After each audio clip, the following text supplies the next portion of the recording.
Maybe if we go 4 times a week, 4 times a week? it would be better. All right, let's see if we can make it happen. Okay. How's your experience in person been? It's good. You like it? Yeah. What do you enjoy most? Learning. Learning? Okay, so in-person learning is a lot better compared to virtual? Yeah. Okay, got you. Cool deal. What's up? So, what would you say about your in-person experience? I would say I met really a lot of good people. Uh-huh.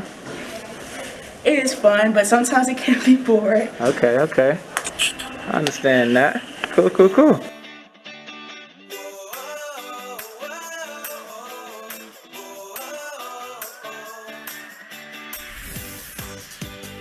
So Allison, how have you enjoyed your in-person experience? It's fine. It's much easier than online because online is much harder and a lot of people might have had like internet problems. Okay.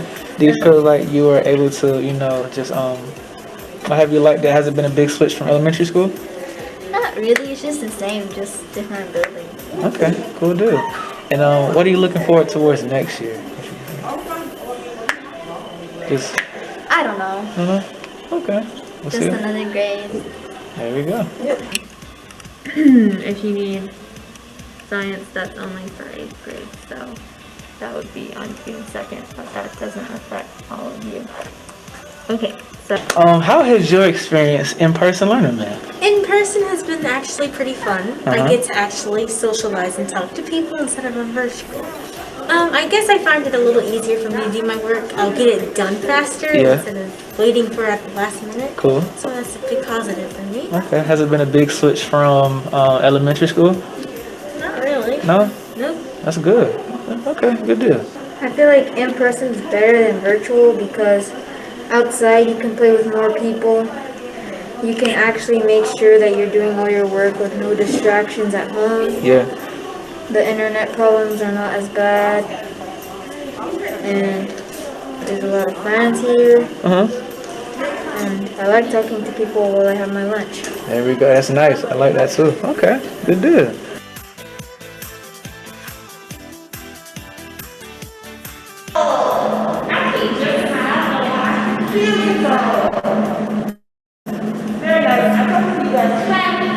How you doing?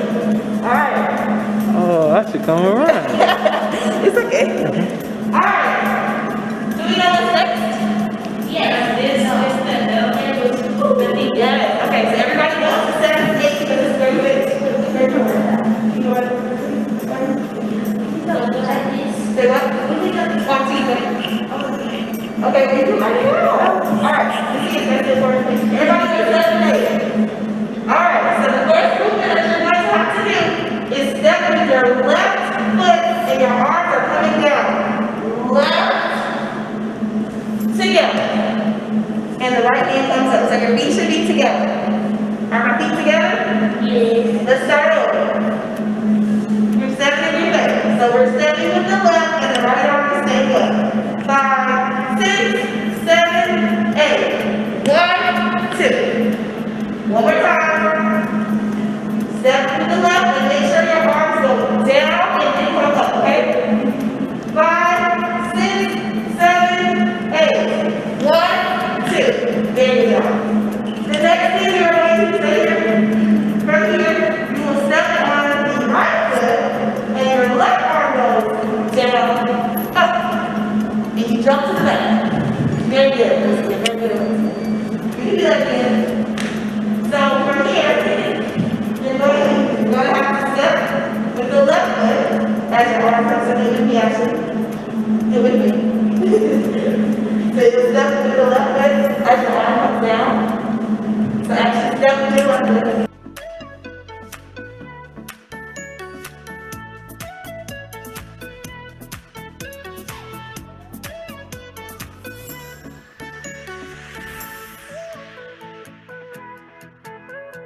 For in-person school, I find it better because it gets my mind off of my hard stuff that I go through at home. And so it just makes my mind just free because I have a lot going on and I bet everyone else does too. So yeah. And then because in virtual learning, it wasn't really, like it was okay, but It's not personal. Yeah. Okay, I understand. It's Cool. not person because in the beginning of the year I had a whole bunch of internet problems and it was just bad. But like now we're in person, so there's no internet. So yeah, I like in person better. That's tight.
Face-to-face experience been since you've been here?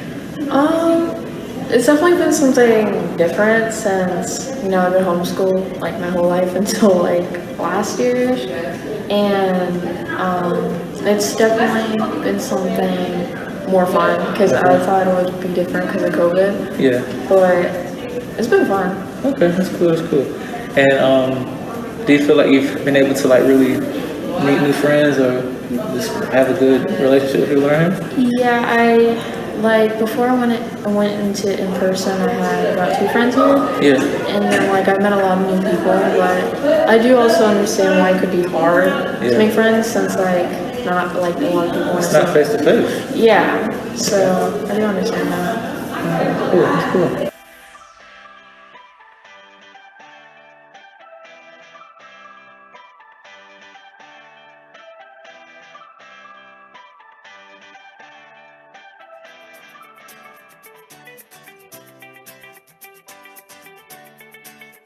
Well, what have you enjoyed most about in-person learning? What I've enjoyed the most about in-person learning is simply conversations with students. I feel like over the past year, students and teachers have just lost their social skills.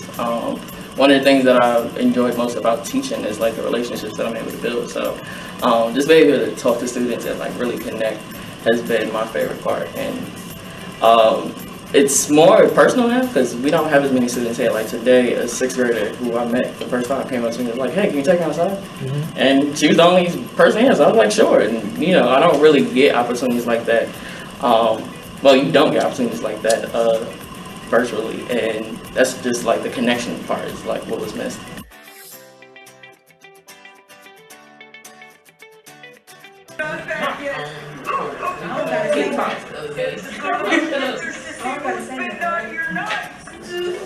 Would you want to? Huh? How has your experience with in-person learning been so far? In-person learning has been good so far. It really helped me because online it's really difficult for me to catch up with my work and stuff, but when I came back to school I started catching up with my work and my grades started to get higher, and it really helped me when I come back. So what do you enjoy most about it? Math. Teachers. Yeah. They're fun. That's what's up. That's what's up.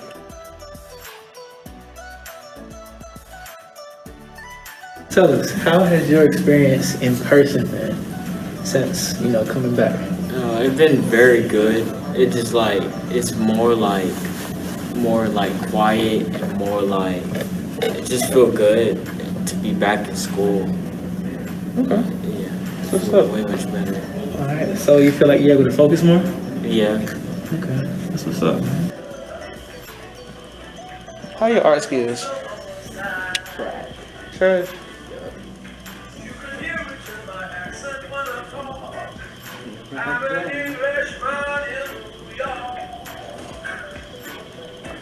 See me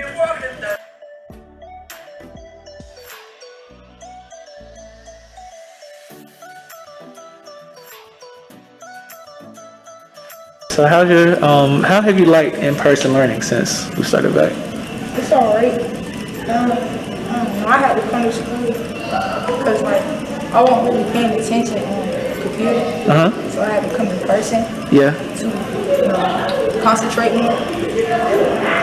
And like, yeah, I like it kind of better here than virtual, but it's kind of better. But you still be on your computer in school, but it's really better. Cool.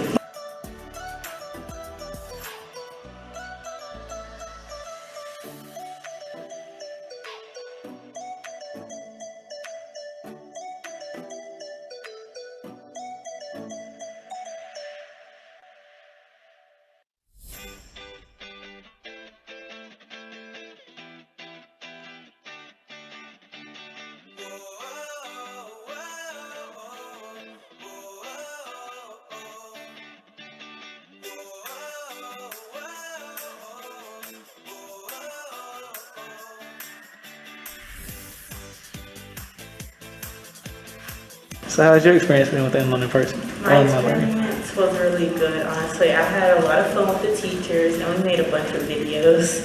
It was really fun. Does that make sense, or do I need to explain it differently?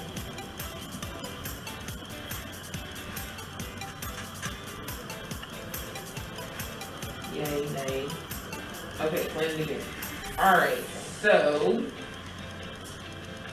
we're making it a little bigger.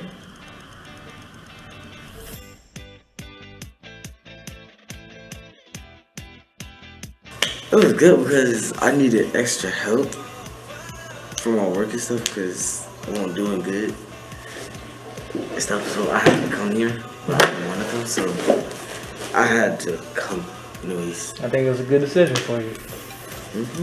Okay. I come every day. All right. So how has the switch to in-person learning been for you? Personally, it's been a little challenging, but you know, we're designed as eagles to roll with the punches. I think one thing that I'm looking forward to, or what I've learned from this year to look forward to for next year, is just a couple different avenues and platforms to really engage students. I know that we're going into plan A, but that doesn't mean the skills that we learned while we were all virtual and now in hybrid don't apply to when we move into plan A. I have built my own repertoire of like online resources that I'm really looking forward to implementing next year in person, because I just think the level of interaction is really going to be there versus this year where we were all just kind of figuring out again day by day, rolling with the punches.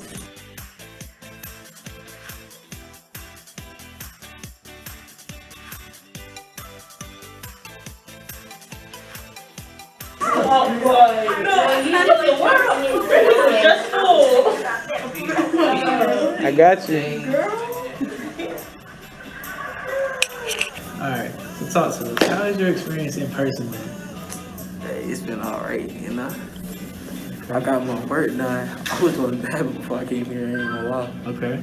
You gotta speak a little louder. I was doing bad. I had like 3 Fs.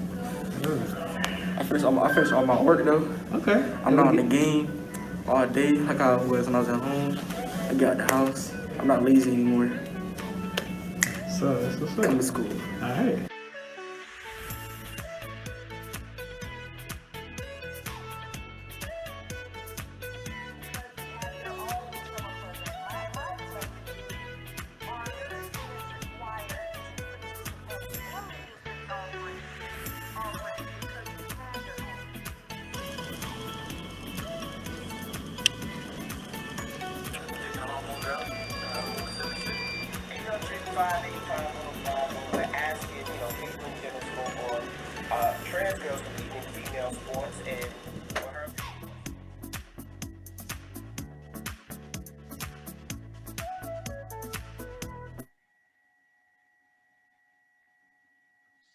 All right, everyone. I just want to introduce myself. I'm Mr. Liska. I'm the 7th grade science teacher at Neal Middle School and the co-chair of science at Neal Middle School. I'm just here to about STEM and what STEM stands for and what it means at Neal Middle School and what we're trying to build going forward here in the future for all you students that are coming to Neal from 5th grade to 6th grade, 6th graders up, 7th graders to 8th grade. And unfortunately, you 8th graders get to miss out and go to high school next year. STEM stands for science, technology, engineering, and math. I'll say it again. STEM stands for science, technology, engineering, and math. And as a classroom, when you're in the classroom, one of the best ways to model this teaching is through the 5E model.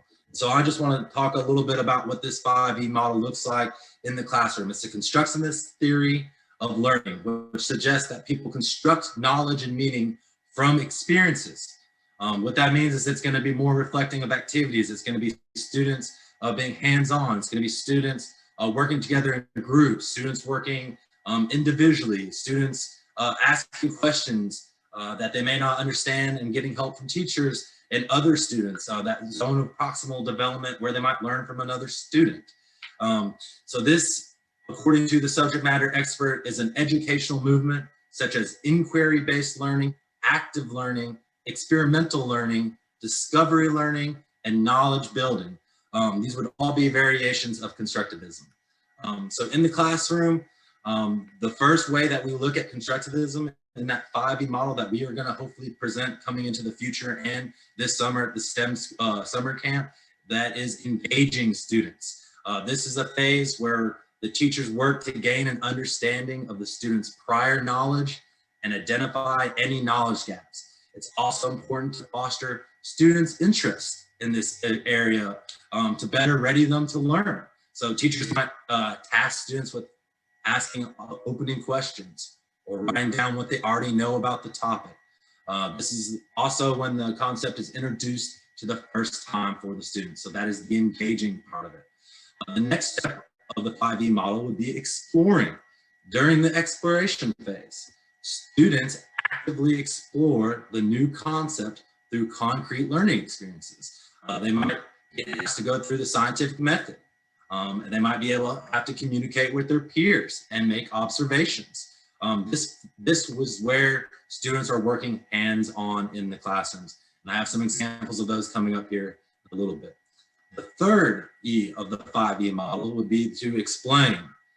This is where a teacher-led phase is coming in, which helps students synthesize, and that synthesized word means to create new knowledge and ask questions if further needed for clarification. So this explain phase is usually where you might see videos being used, computer softwares. We all are hopefully very aware with one-to-one with computers that we're in, Canvas and Edpuzzle and IXL, or other aids to boost additional learning during this explain cycle. So on to the fourth of the 5E model, this would be to elaborate. This is where during this phase, students are giving more space to apply what they've learned in the previous 3 sections. And this helps them to develop a deeper understanding. Teachers may ask students to create presentations, conduct additional investigations to reinforce new skills. And this is what's going to hopefully allow students to cement the knowledge before we evaluate. We all know what evaluation means. That's the last of 5E, and that's testing, whether it may be formative or summative testing. But this model is going to be kind of gives a teacher a better understanding of what the student learned and what they didn't learn during this 5E process in the classroom. And hopefully then we can come back and hit that pinpoint where they might have missed something and reteach it. And, you know, that is what we're here to do. So once again, that 5E model is engage, explore, explain, elaborate, and evaluate. And that really coexists with STEM, which stands for science, technology, engineering, and math. And so I just want to give some of these student examples that you might see in the classroom. That might be building egg drops. So building a construction and dropping it from a high tower and seeing whose egg can not break. It might be building a trebuchet or a catapult, coming up with designs to launch and see who can launch something the farthest. It might be what you might see here in the couple coming up, Rube Goldberg machines. combining simple machines to make compound machines, and then seeing how those machines finish a task with one step, and then all the steps follow. You might also see this with electrical circuits. You might see it in auger testing. You might see it in dissections in the classroom.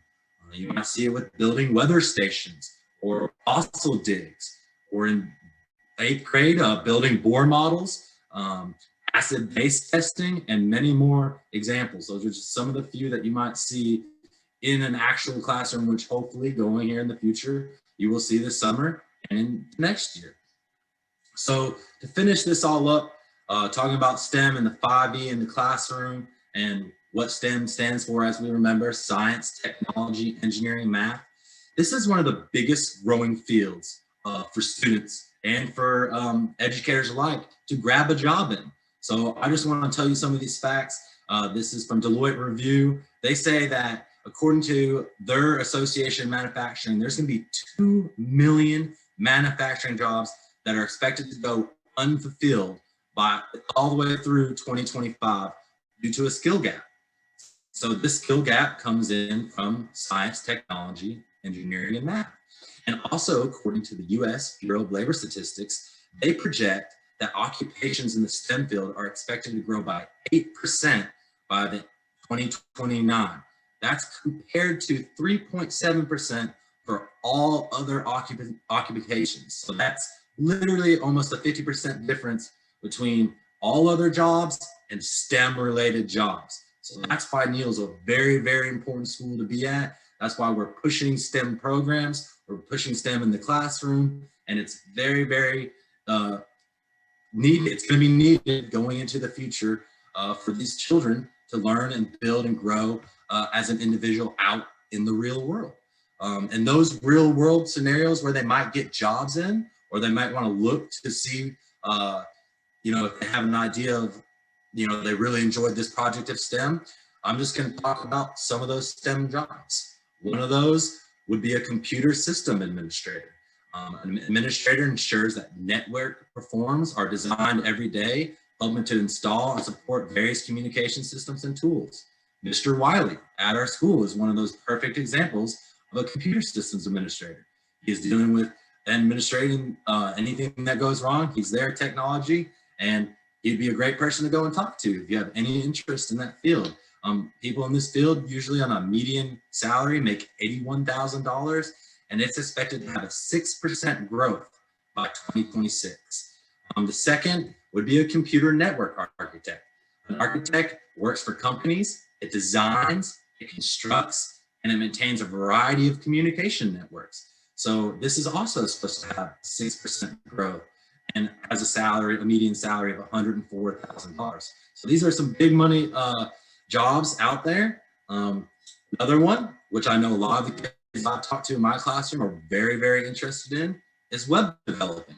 The median salary there is $67,000, and there's an expected growth job of 15% by 2026. So web designers build websites, they work on software applications like Canvas, or writing code to finish a job.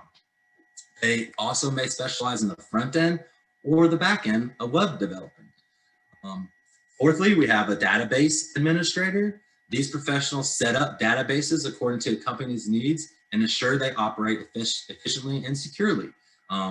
In my travel nursing experiences, we used to live up in Washington, D.C. You can drive out 45 minutes of Washington, D.C., and you see monster just buildings. And you're wondering what's inside those buildings. These are database centers. This is where all the internet's running through on the entire East Coast. Right here in the Tri-Cities, there's more and more and more of those being built every single day. So students, kids out there, if you want to get involved in building these database centers and sending the internet out to millions on the East Coast, this is something you could do. They're expected to have 11% growth by 2026. And that is another median salary of $87,000. Next up, if someone's very interested in political field and want to get involved with politics, they could be a political scientist. This is expected to have a 4% growth, and a political scientist collects, analyzes data from polls, research elections, and studies the implications of laws that on citizens and their organizations. So for all those people out there that have been really involved in the politics here in the past couple of years and want to going forward, as you guys are coming close to the age of being able to vote, think about being a political scientist. Next up, we have mechanical engineer. So a mechanical engineer works in a many range of industries. They design, they build, they test other mechanical devices that really just coexist right into what we built here, the Rube Goldberg machines. So that's supposed to have a 9% growth expected by 2026. And the median salary there is $85,000 a year. We got a couple more. I just want to just kind of show how broad STEM is: science, technology, engineering, and math. The next one is information security analyst. So this is someone who's going to professionally guard companies' computer systems and from hacks and cyber attacks. We all know about that. Okay, we didn't have gas for this whole past week. If you have any interest in securing our nation's security, you could be an information security analyst, or for a company like the oil company that just happened. All right, that's a 28% expected growth by 2026, and that median salary is $95,000 a year. Our last three would be civil engineer. So civil engineers design, build, repair, construct projects, kind of similar to a mechanical, but that's going to be roads, bridges, and tunnels. And guess what? We just elected a president that wants to go green, that wants to introduce the trains, that wants to rebuild the infrastructure of America. I just looked on the news where in my home state, Memphis, and they had a whole bridge where the whole cylinder was completely snapped in half. That can't happen. So this is a huge job infrastructure that is going to have money being poured into it. And if you have any interest, you could be a part of that building in the future. So civil engineering is expected to have an 11% growth by 2026. And they have a median salary of $84,000. Next up, psychologists right here at our school, at our own school. We have Ms. Daniels. Some psychologists conduct research. You might want to ask her about her research. Other conduct research about brain activity, behavior, or they provide therapy to patients suffering from maybe mental health challenges like we experienced in this last year with COVID. I'm sure a lot of you guys are out there are just feeling down in the dumps, don't know who to talk to. This would be a great person to go talk to in addition to your counselors. They aren't necessarily psychologists, but they will be able to help you in any manner, in any way, going into the future and becoming a better student, a better person here at Neal Middle School. And lastly, we have an actuary. An actuary is an expert of numbers. They measure, they analyze, they finance, and they tell organizations risk of should they do something this way, should they go something this way, and it's all number-based, all based off math. And so they're really involved with insurance companies. This is supposed to have a 22% growth by 2026, and the median salary is $102,000. So guys, I just named off a lot of different fields. There's many more fields that are STEM related. For example, all the fields of healthcare are most likely in some way related to science, technology, engineering, and math. So STEM, and STEM. I can't say it enough. We're going to push it in Neal. We're going to push it by the 5E model, and we're going to get hands-on. We're going to get engaged, and we're going to extend and just broaden our knowledge as students and as better individuals, and hopefully go out into the workforce and be able to hold ourselves and provide for our families and provide for all those around us in this great community of Durham. So I just want to thank my references, U.S. News and World History and Leslie University. And that's all I have. Mr. Liska's out.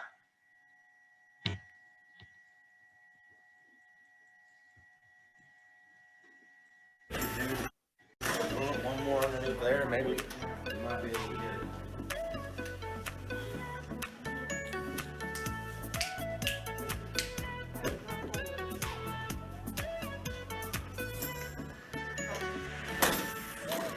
To the camera?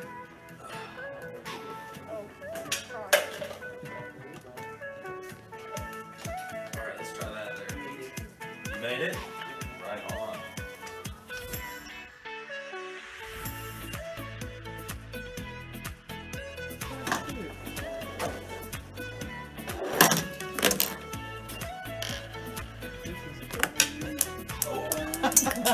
So close.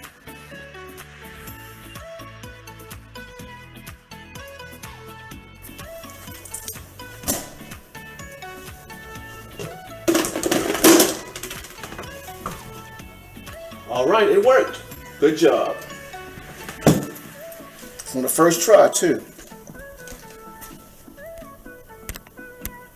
Here, stop it. Hello, Mr. Liska. This is William Hyman, and this is my simple machine. It will start with the axe handle, hitting the basketball, rolling down the poles, across the floor, hitting the books like dominoes, and it should make a positive connection with these two wires, which should light up the light bulb. Thank you.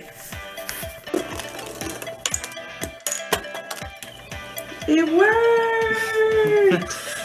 The water's going into the bottle. This is our video of the Rubik machine of watering a plant.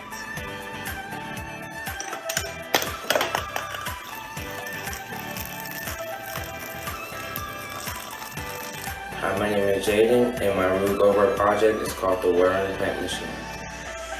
First, we have notebooks stacked together to make a wedge, and it's holding the wheel and axle. Once we drop the marble through this area, it will turn this wheel and axle, landing on the inclined plane, hitting the golf ball, rolling off this lever, hitting this roller tape. The roller tape then rolls, hits the book then falls on top of this block. The block then falls on top of this rope and pulls the cup as a pulley system. Then the water falls into both of these funnels, and then goes the screw where it falls down there, that area, and then it waters the plant. Now let's test it out.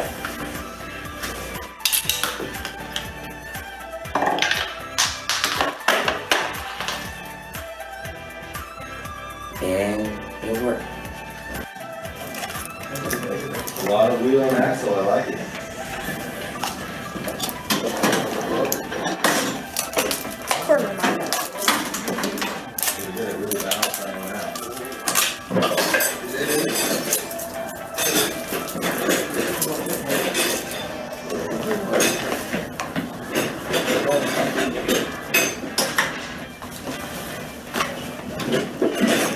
It might just fall right off though, for the push. Years of his failing before, and then we just kind of gradually gone on. That's right, little adjustments. Yeah. Minor adjustments. That's good. Close, Chris. I like this sign. Almost. All right.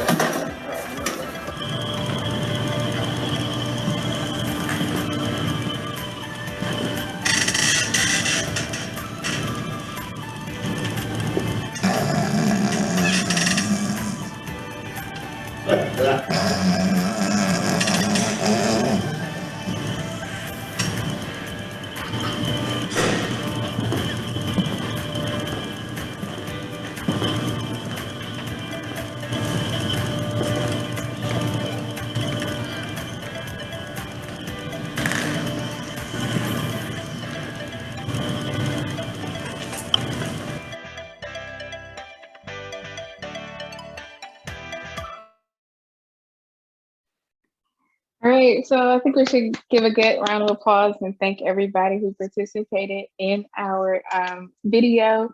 We would like to thank our students and staff for doing this for us.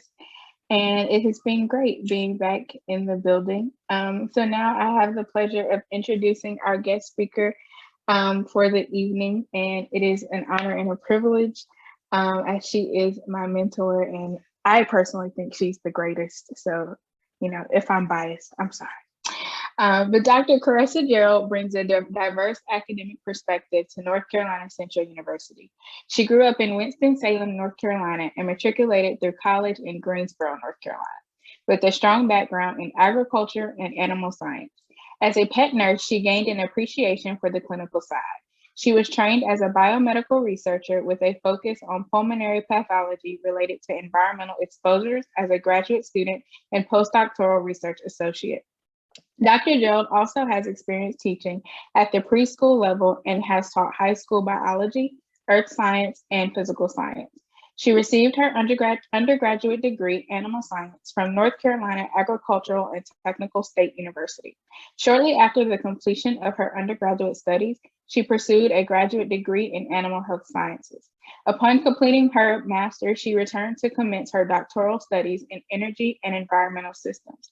Shortly after she finished her doctoral studies, she joined the Department of Internal Medicine at University of Nebraska Medical Center as a postdoctoral research associate to further study the impact of environmental pollutants on the respiratory system.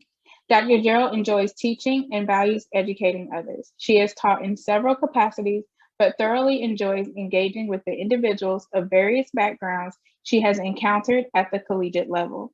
Her courses are student-centered, and students often will have exposure to environmental science through hands-on activities and labs.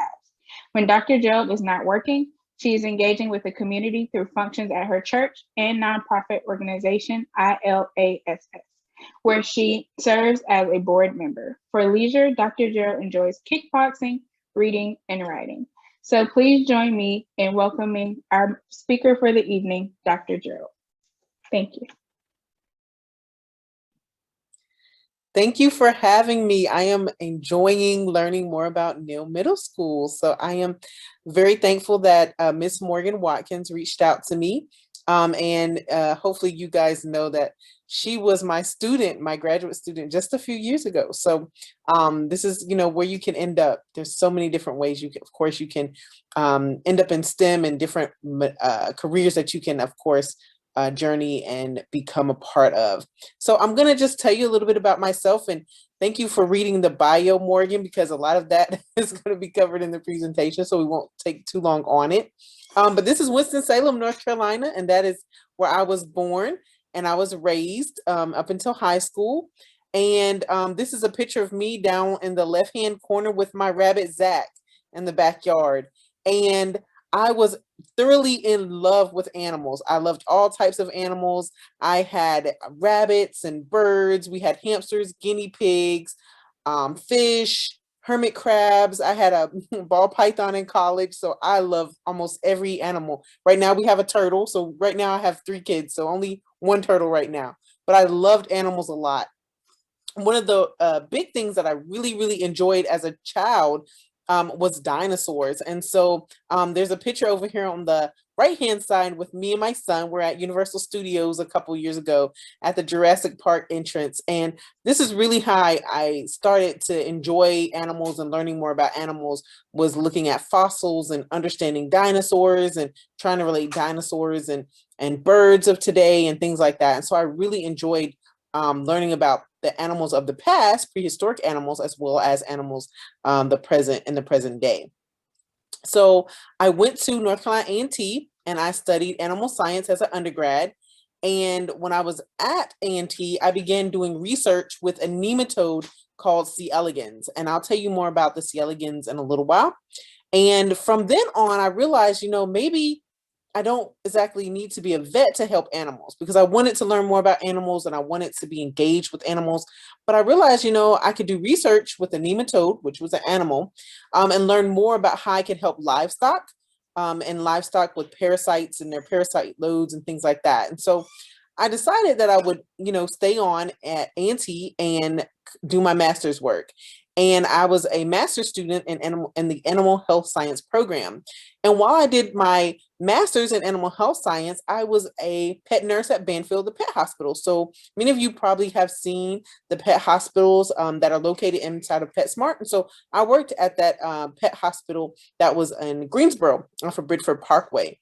And I enjoyed it, but I realized that this really wasn't where I should go. And so I encourage all the students that are listening, even some of the, not students or, seasoned professionals, is that, sometimes we just have to get in and get our feet wet and realize maybe this is not for us, or maybe this is awesome. This is something we could really pursue.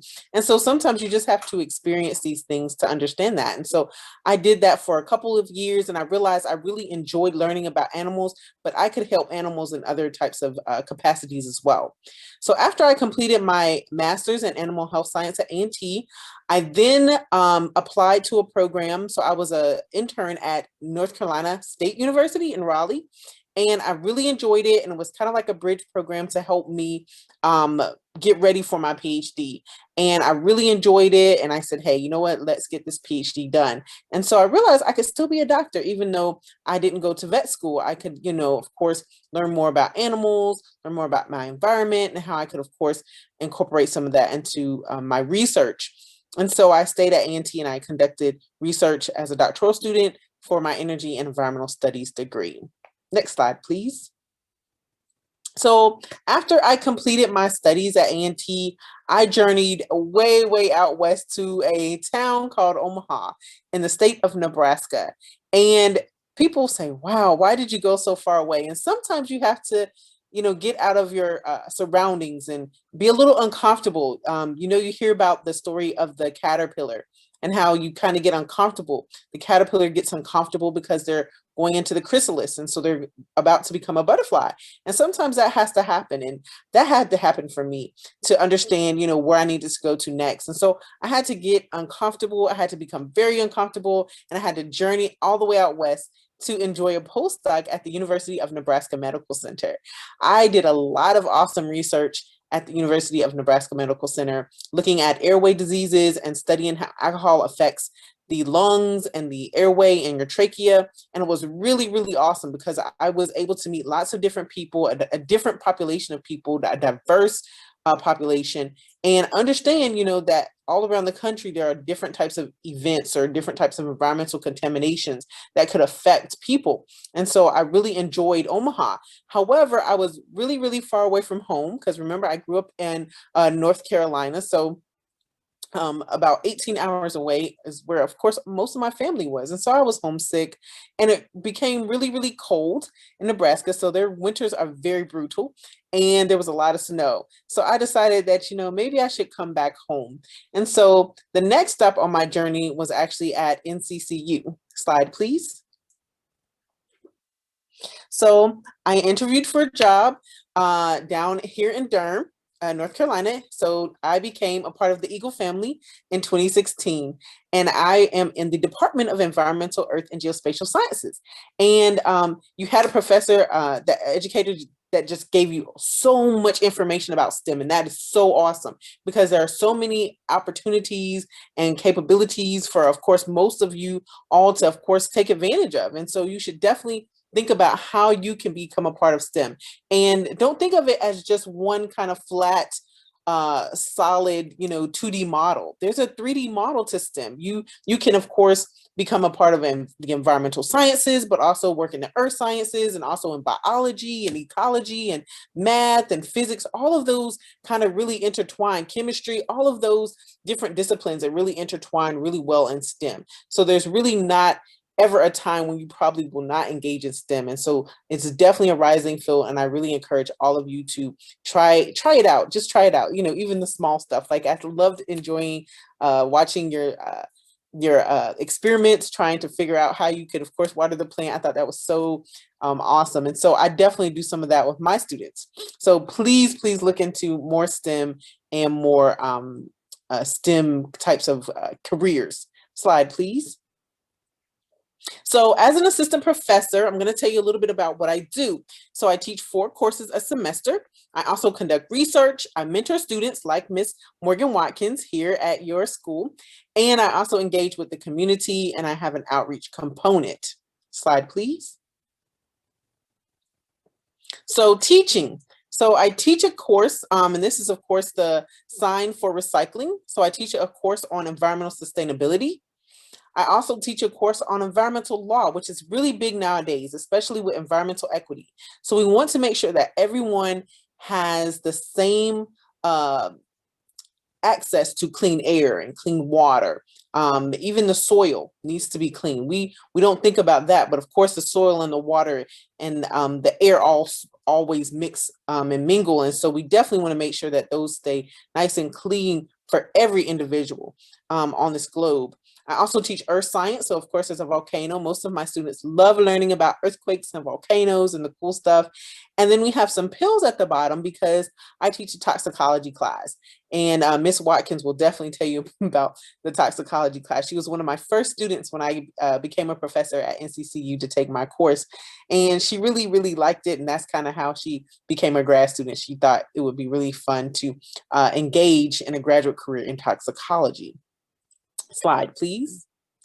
So this is us. This is me in the background with the drip net, and then also Miss Watkins. We are down in New Orleans in Louisiana. And so we have taken students previously on trips to engage with other universities to learn more about different geographical locations and how their environments might differ or are similar to ours.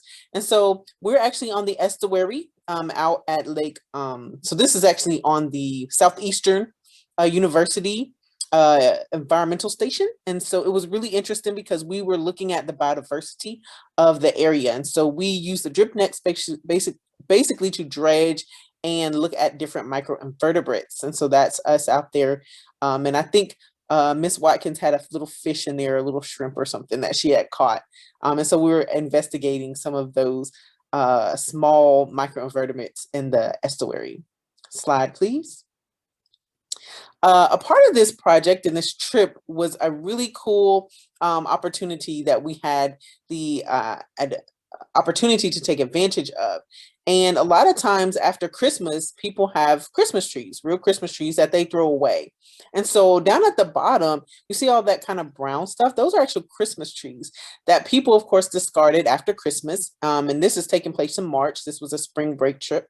And what people do, of course, is just they throw it out into the garbage and it ends up in the landfill. And so instead of doing that, what the Southeastern University Environmental Research Station has done is they have partnered with community people that they can, of course, obtain these Christmas trees from, and they put them back on the estuary to reduce soil erosion, as well as build a habitat and restore nutrients to the environment. And so it was a very interesting project that we got to be a part of. It was really interesting to, of course, get out there. There were alligators in the estuary. We saw their nest. In fact, it's not too far away from this picture. But of course, we're trying to tie down the trees. And of course, the trees over time will decay and break down. And then, of course, those nutrients can return back and help to provide some nutrition to the soil as well as habitat and so forth. Plus, these trees are now not sitting in the landfill rotting away. They're now, of course, going back into the environment where they would normally kind of be for the most part. And so I thought that was a really interesting project we had. I've also taken students to NIHS, which is the National Institute of Environmental Health Sciences. And that is actually located here in RTP. So it's about a 15-minute drive from the NCCU campus.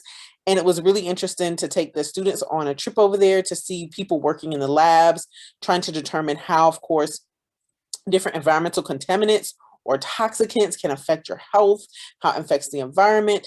And so these are some students that, of course, went to view and tour the NIHS. And Miss Morgan Watkins is in that first picture there in the front. So hopefully you can see her in the front, in the top picture in the front with her maroon and khaki pants on. I also conduct research. And so I am currently doing several different types of projects. One is based on water quality. And so the left-hand side, there's a picture of me. I'm down there actually at the Neuse River right after Hurricane Michael and Florence back in 2018, taking samples. And we went back and we tested the water quality after hurricane events on the Neuse River. Then in the middle, there's my student, Vivian. She was a student at the time. She actually graduated in December 2019, and she's working on airway cells. And so she's about to culture airway cells in the laminar flow hood, and she's going to look at how hogborne dust affects airway cells. And I've published several papers on hog barn dust. So if you've ever been to a farm, it kind of smells bad, but it not only just smells bad, sometimes there are not awesome things that are contained in that dust, and it actually can make you very sick. And so she was actually studying that as a part of her graduate work. And then on your right-hand side, there's Natasia Hale. She was an undergrad student. She's now graduated, and she's collecting water samples in the Eno River. So that flows kind of through Orange County as well as some of Durham County. And she was testing the Eno River water on C. elegans. And so the bottom picture there is Natasia as well as Andre Jackson, who are testing the water samples on a nematode called the C. elegans. And that's that same little nematode that I started working with while I was an undergrad at North Carolina A&T State University. So next slide, please. And this is the infamous nematode C. elegans. And so this is a very, very awesome creature. This C. elegans or nematode actually resides in the soil naturally. And we know a lot about C. elegans because it was the first multicellular organism to have its whole genome sequenced. And so we know a lot about it. It's a very limited organism. However, it's very similar genetically to a human. And so a lot of research like Alzheimer's and Parkinson's can be done on the nematode, the small tiny worm, just like it would be done on a human. And we can learn a lot more about how Alzheimer's or Parkinson's or even different environmental contaminants might affect human health just by using this tiny model, this C. elegans or this little tiny nematode. And nematodes, they're just like small earthworms. They're kind of like small earthworms. They eat bacteria in the soil and they help to kind of turn over the soil and keep populations of bacteria in check. They sometimes are found in rotting or decaying plant and vegetation. And so they're really harmless for the most part. Some nematodes can be parasitic, but these C. elegans, they are not parasitic. This is actually a picture that we took in the lab under the microscope. So they're really cool creatures. Next slide, please.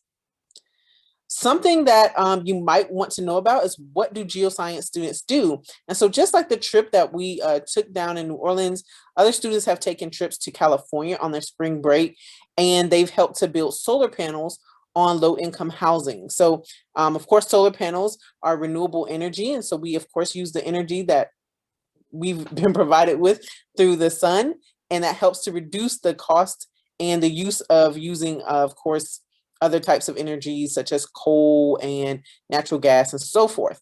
Next slide, please. We also help others. Right now, Durham, especially near NCCU, we are located in a food desert, which means that people do not have access to healthy food like they should. And so we have a campus garden where we are growing various different types of veggies as well as herbs. So we have watermelon, cantaloupe, squash growing right now. We have parsley, rosemary and thyme and mint. We have several different things out there, tomatoes, strawberries. It's really awesome. And so hopefully we're trying to get to the point where, of course, we can invite more community members to take part and obtain healthy foods. Next slide, please. Other things that geoscience students do. So when my students are working in the lab, we try to make sure that they are able to go to conferences. And so this is Rikia. She's one of my students. Miss Watkins knows her. And she actually did some work on the C. elegans. This was when she was an undergrad. She was presenting at the Abercrombs conference in Indianapolis, Indiana. And she stayed on as well. And she completed her master's in December 2020. Next slide. Here, there's some other geoscience graduate students who are presenting their work at conferences. And this conference was the BASF conference over in RTP. So they had a chance to present. And then also, next slide, we can go to the next one. And then also from that same trip in New Orleans. So that's me down there getting a Lake Pontchartrain water sample. And right after this picture, I got basically the whole side wet. But we took those samples back to the lab, and the students were able to partake in some research looking at virus loads in the Lake Pontchartrain, as well as some French Quarters and Mississippi River water samples. and that's the students on the other side. And then of course, at the end of it all, I get to see my students graduate. And so here are some students at graduation. I'm a faculty marshal, and this also counts as service to the university. So I help the students get lined up for graduation, and I get to see them off and walk across the stage. And this past commencement, I was actually one of the name callers. So I was able to call Miss Morgan Watkins' name because of course she graduated last May, but she was not able to walk because of COVID. And so I was actually able to call the name of my own grad student, which was big. And so I enjoy commencement, and I think it's a big time for everyone when you graduate and you move on to the next stage of your life. And so I love to be there with all the students when this happens. And here's my info. If anybody would like to contact me, my email is there, as well as my phone number and my office location. So if you would like to get in touch with me to find out more information about NCCU or the Department of Environmental, Earth, or Geospatial Sciences, of course, there's my information and you can contact me. And if you don't get it tonight, I'm sure Ms. Watkins can put you in touch with me and we can make that happen. So thank you so much for listening.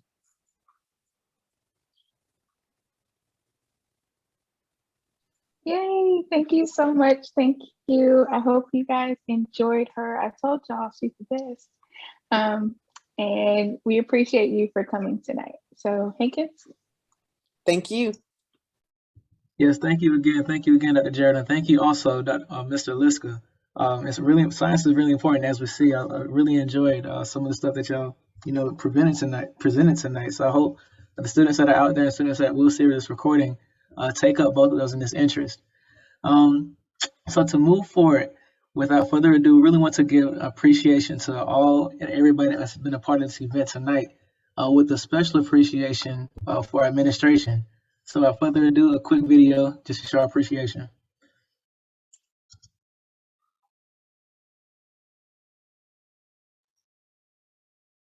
Share your sound, Watkins.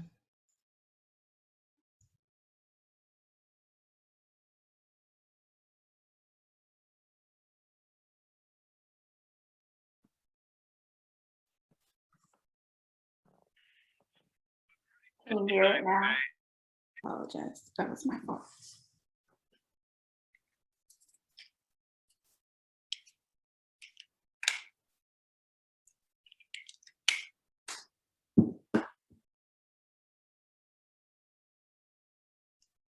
Oh no. Thank you notes. Today is Friday, and that's usually when I catch up with some personal stuff. I check my inbox, I return some emails, and of course I send out thank you notes. But I was running a bit behind today, so I thought if you guys wouldn't mind, I'd like to write out my weekly thank you notes right now. Is that cool with you guys? I appreciate it. James, can I get some thank you note writing music, please?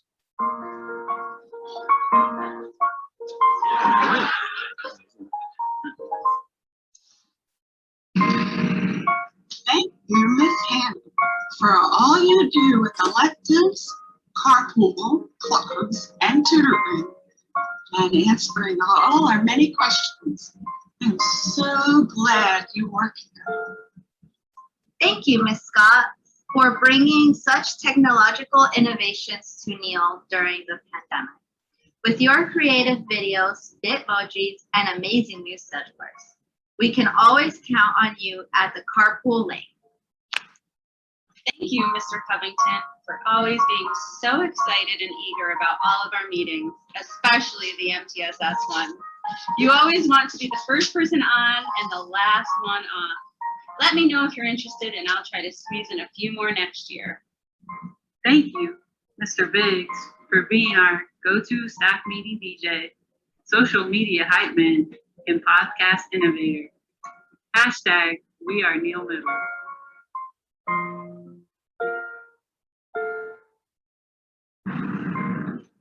Thank you, Dr. Figa, for being so dynamic and versatile. It's amazing to see that you didn't miss a beat during this pandemic. I'll never know how someone can spend over a year sitting at a table in the lobby and still be able to jump right back into chasing down people and tents.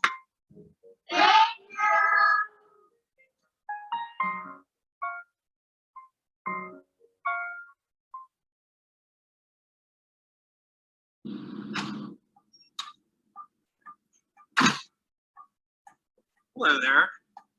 Well, now that you're here, we thought we'd put together a video to show our thanks.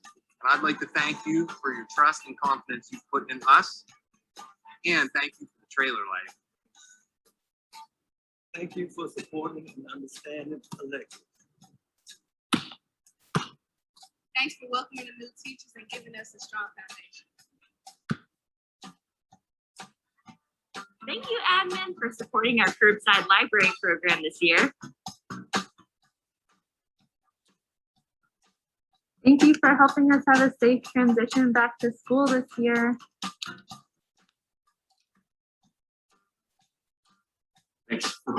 Thanks for your leadership in what's got to be a tough year. Thanks, guys. I'm thankful that you guys keep me around, even though I'm habitually late.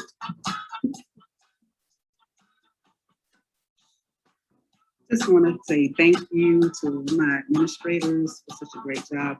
It's been a difficult year for everyone, but I appreciate all your support that you've shown me throughout the year so far. Look forward to next year. Love you guys. Thank you for supporting us, encouraging us, keeping us safe, and helping us grow. I can't today.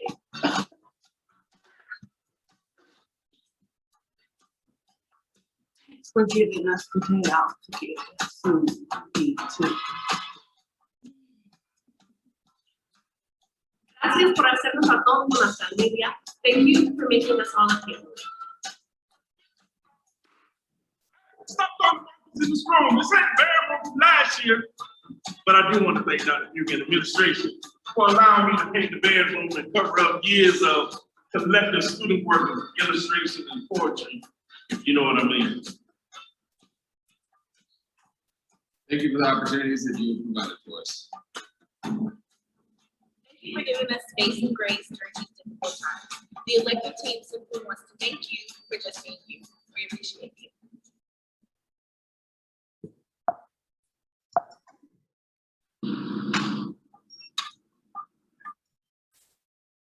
All right, so just in short, we really appreciate the elective squad and our student services and guidance counselors for submitting those videos.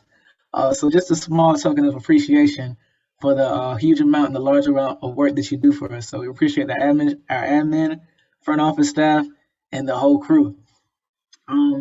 So I know we're reaching close to our time, but before we finish, there's a few things that we want to go over as far as the end of year, just a little end of year briefing.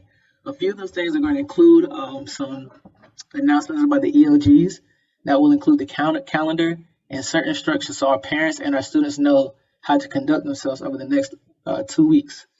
We'll also talk about, again, the Parent Resource Center, as well as our summer camps leading into the summer, and then close up with our device turn-in, which will be closed out by Dr. Fugu.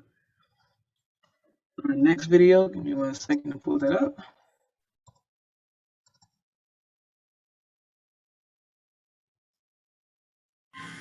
Good evening. This is Shannon Watson, the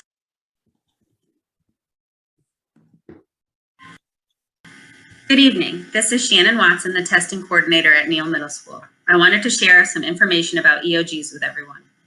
6th grade students will take their EOGs on their regular schedule in-person cohort days. Math will be on May 18th, reading on May 27th, and makeups for any 6th grade student who missed math or reading will be on May 28th. Any 6th grade virtual student who has transportation can be dropped off on those days. 7th grade students will take their EOGs on their regularly scheduled in-person cohort days. Math will be on May 20th, reading on May 21st, and makeups for any 7th grade student who missed math or reading will be on June 1st. Any 7th grade virtual student who has transportation can be dropped off on those days. 8th grade students will take their EOGs on their regularly scheduled in-person cohort days. Math and the Math 1 EOC will be on May 24th, reading on May 25th, science on June 3rd, and makeups for any 8th grade student who missed math, reading, or science will be on June 4th. Any 8th grade virtual student who has transportation can be dropped off on those days.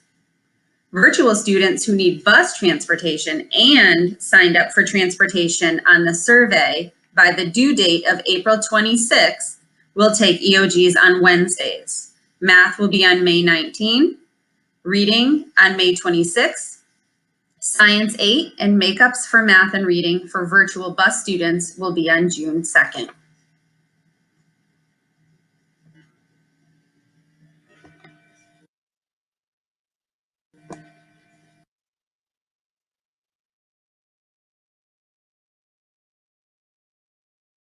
Hi, Neal families. My name is Erin Lewis. I am an instructional coach here at Neal, and I'm here to tell you a little bit about our new Parent and Family Resource Center, as well as some ways that you can get involved next year in our school. So a couple of years ago, we met as a school improvement team and decided we really needed to increase our two-way communication with families, the school, and the Durham community. We want to increase parent and guardian involvement in decision-making and in school activities. So we created an online space and a physical space to support both academic and social emotional needs of our students and of you, our families. We have a team of teachers, administrators, and counselors working together, and we want to add parents and community partners to that team so we can work together and make Neal the best that it can be. We want to provide opportunities for both students and families to share their ideas and their talents and their accomplishments with the school community and with the Durham community. We're looking to build long-lasting partnerships and just a safe and welcoming space to meet, to talk about school, to talk about parenting, to have conferences, anything that we may need. So the conference space, the physical parent center space, is behind Neal, and you'll be able to check in at the front office to visit, or you can email me to set up an appointment to come check it out, and my contact information will be at the end of these slides. And you'll get information about different events that we're hosting in that space throughout the year. We also have free resources for our students as well as families, parents, from community organizations, from teachers about student learning. We'll have free books, items that can be checked out for use, and many more great things coming. You can also check out our website, the Virtual Parent Resource Center, by going to the main Neal webpage, clicking on Parents, and scrolling down to Virtual Parent Resource Center. Here you can find all of our past and current monthly parent newsletters, the Eagle's Nest, any upcoming events, school and community resources. We will be posting some how-to videos for parent digital resources like using PowerSchool and Canvas, any other communication tools that we may need. And you can also check out our new podcast called Protect the Nest. Those will be linked there as well.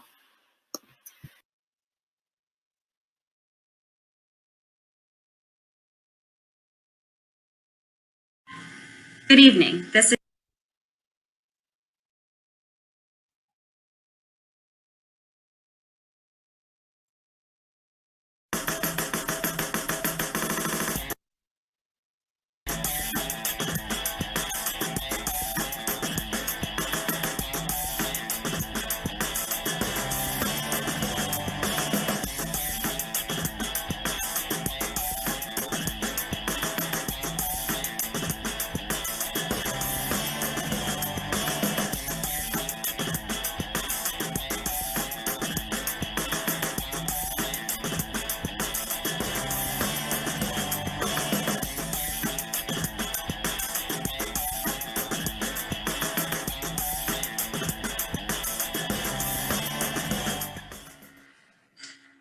All right, everybody. Hey, I am Sarah McNeil. I am one of the camp coordinators for this summer.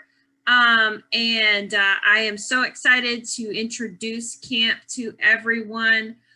Go and check out our registration on the website. We will be running free camp for all 6th through 8th graders and hopefully building future professors and future STEMers, like our wonderful guest speaker was talking about.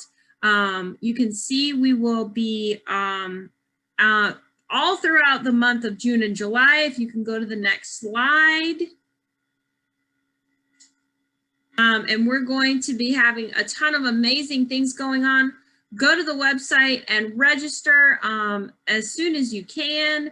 You can learn more information, but it will be this summer, free for all 6th through 8th graders. Come on out. Transportation's provided, meals are provided. You get to go on field trips and have activities, all free for you guys. So please sign up as soon as possible. We are so excited to have you.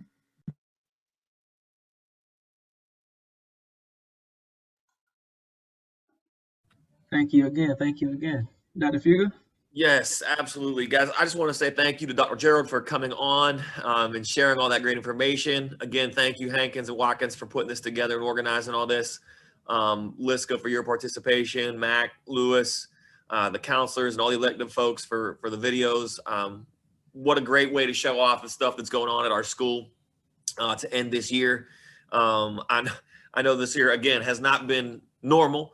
And some of us are kind of excited to get to the end and do our best. So we have testing coming up. We talked about that. So we want our students to make sure they're getting some rest on test days, before test days, so they're ready to go and do their best.